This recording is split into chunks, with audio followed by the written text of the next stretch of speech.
السلام عليكم ورحمة الله وبركاته. الحمد لله والصلاة والسلام على رسول الله وآله وصحبه جند الله وبعد. நமது பயனுள்ள போதனைகள் என்ற யூடியூப் சேனல் வழியாக நாம் இன்று கற்க இருக்கக்கூடிய துஆ சய்யிதுல் இஸ்திக்ஃபார், அல்லாஹ்விடத்தில் பாவ மன்னிப்பு கோரக்கூடிய துஆக்களினுடைய தலை என்று பெருமானார் ஸல்லல்லாஹு அலைஹி வஸல்லம் அவர்கள் எந்த துஆவை வர்ணித்தார்களோ அப்படிப்பட்ட ஒரு சிறப்பான துஆவை நாம் கற்க இருக்கிறோம். அல்லாஹும்ம அன்த ரப்பி லா இலாஹ இல்லா அன்த خلقتني وأنا عبدك وأنا على عهدك ووعدك ما استطعت أعوذ بك من شر ما صنعت أبوء لك بنعمتك علي وأبوء بذنبي فاغفر لي إنه لا يغفر الذنوب إلا أنت. இந்த துஆவை பெருமானார் ஸல்லல்லாஹு அலைஹி வஸல்லம் அவர்கள் சய்யிதுல் இஸ்திக்ஃபார், பாவமன்னிப்பு கோருதலின் தலை என்று சொன்னார்கள். இதன் பொருள், யா அல்லாஹ், நீ என்னுடைய ரப்பு, உன்னை தவிர வணக்கத்திற்கு தகுதியானவன் யாரும் இல்லை. நீ என்னை படைத்தாய், நான் உன்னுடைய அடிமையாக இருக்கிறேன்.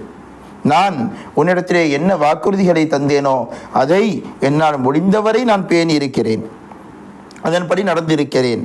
யா அல்லாஹ், நான் என்னென்ன காரியங்களை செய்துவிட்டேனோ, என்னென்ன தீங்குகளை பாவங்களை செய்துவிட்டேனோ, அந்த அத்தனை வஸ்துகளின் தீங்குகளிலிருந்தும் அத்தனை காரியங்களின் தீங்குகளிலிருந்தும் உன்னிடத்திலேயே நான் பாதுகாவல் தேடுகிறேன். யா அல்லாஹ், நீ எனக்கு நியாமத் செய்து கொண்டே இருக்கிறாய். எவ்வளவு நியாமத் செய்திருக்கிறாய்! பகலிலே செய்கிறாய், இரவிலே செய்கிறாய், எல்லா நேரங்களிலும் ஒவ்வொரு நொடிப்பொழுதிலும் நீ எனக்கு நியாமத் செய்து கொண்டே இருக்கிறாய், உபகாரம் செய்து கொண்டே இருக்கிறாய். நான் ஒப்புக்கொள்கிறேன்.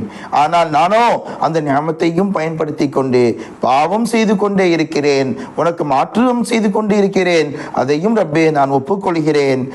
நீ என்னுடைய பாவங்களை மன்னிப்பாயாக. நிச்சயமாக என் பாவங்களை மன்னிக்கக்கூடியவன் உன்னை என்று வேறு யாரும் இல்லை.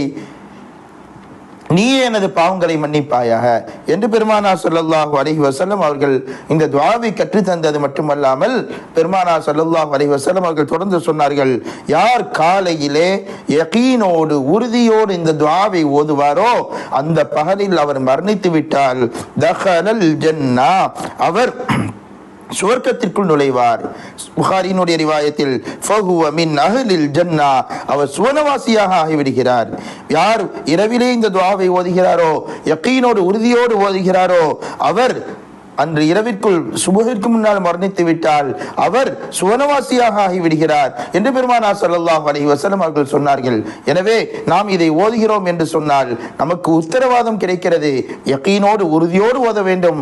ஓதினால் அந்த பகலிலோ இரவில் ஓதி அந்த இரவிற்குள்ளோ வஃபாத் ஆகிவிடுவோமையானால், மரணித்து விடுவோமையானால் நாம் சுவனவாசிகளாக ஆகிவிடுகிறோம் என்ற செய்தி புகாரி உட்பட பல கிரந்தங்களில் பார்க்க முடிகிறது. எனவே இந்த துஆ மிக அவசியமானது. நாம் கண்டிப்பாக மனனம் செய்ய வேண்டும். தொடர்ந்து ஒவ்வொரு நாளும் காலையிலும் மாலையிலும் வளமையாக இதை ஓதி வர வேண்டும். எல்லாம் வல்ல அல்லாஹ் ஜல்ல ஷானஹு தஆலா நம்முடைய பாவங்களை மன்னித்தருள்வானாக, நம்மை சோனவாசிகளிலே சேர்த்தருள்வானாக. ஆமீன் ஆமீன் ஆமீன் யா ரப்பல் ஆலமீன். வ ஆகிரு தஅவானா அனில் ஹம்துலில்லாஹி ரப்பில் ஆலமீன். வஸ்ஸலாமு அலைக்கும் வ ரஹ்மத்துல்லாஹி வ பரகாதுஹு.